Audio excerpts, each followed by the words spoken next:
About 2 years ago, I started building a Hobbit Hole for my kids.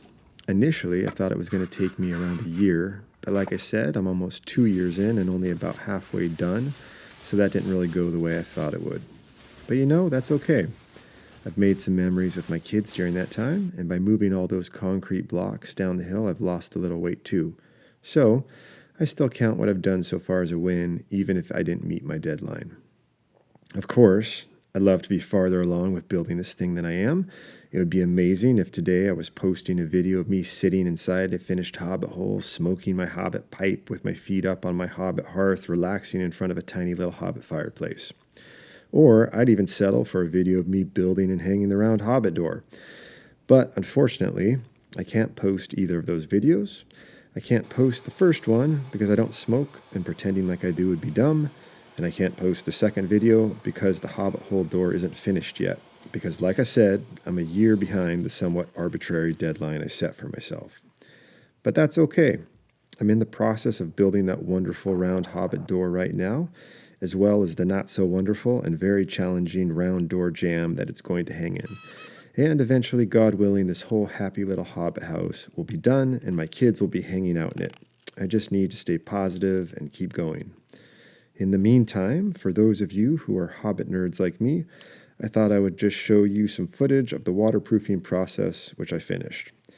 And since it's a little boring, I thought I'd spice things up with some good old-fashioned questions and answers. So without further ado, question number 1. Why is it taking you so long to build this thing? The short answer is I'm building it in my spare time. The longer answer is that I'm a dad, a husband, a brother, a son, a friend, an employee, and a boss. All of those roles are way more important to me than being a guy who builds a Hobbit Hole, and so they always take priority. The other answer is that it rains a lot here, which limits even further the limited time I have to work on this thing. Question number 2. Where are you building this? I'm building it on the west coast of the United States. That's about as location-specific as I want to get right now. Most people are cool, but there are some weirdos out there, and I don't really want those weirdos trying to find me. Question number 3. Are you going to live in the Hobbit Hole when it's done? Nope, I'm definitely not going to live in it. I asked my county about permits for building this thing, and they told me that as long as no one was sleeping in it and it was smaller than 200 square feet, no building permits were needed. So that's how I'm rolling. It's just going to be a place for me and my family to hang out, read books, and play games during the day. On summer nights, we'll sit in front of the outdoor fireplace and drink beer. Or at least I'll drink beer and my kids will drink something else. Question number 4. Why did you make the outdoor fireplace gas and not wood burning? There are a few answers to this question. The first is that we have wood burning bans for part of the year here, and I wanted to use the fireplace all year round. The second is that I wanted to be able to hang out in front of it on a whim, then turn it off and walk away without worrying about burning the forest down. Question number 5. What trade do you do for a living? Well, I used to be a residential remodeling carpenter and painter. But running a business is really long hours. My business was small and I had employees.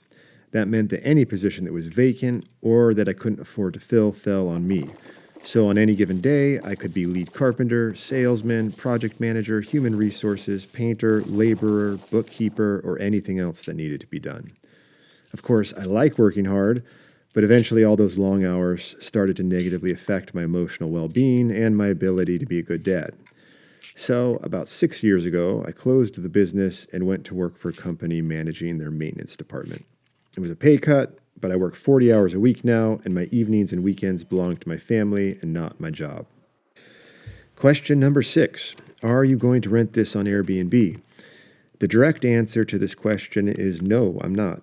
The more nuanced answer is that after I'm done building the Hobbit Hole, I plan on building a Frank Lloyd Wright-inspired studio apartment.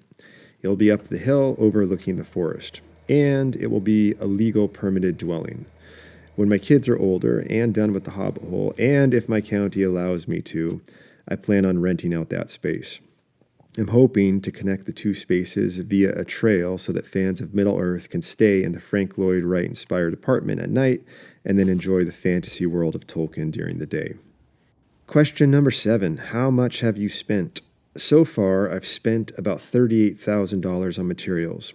That includes a bunch of stuff for the inside that I haven't used yet, like quarter sawn white oak for the trim work and terracotta tiles for the floor. When I'm done, I'm guessing the materials cost will be closer to $65,000. Okay, guys, that's it. As always, thanks for watching, and until next time, I wish you all the very best.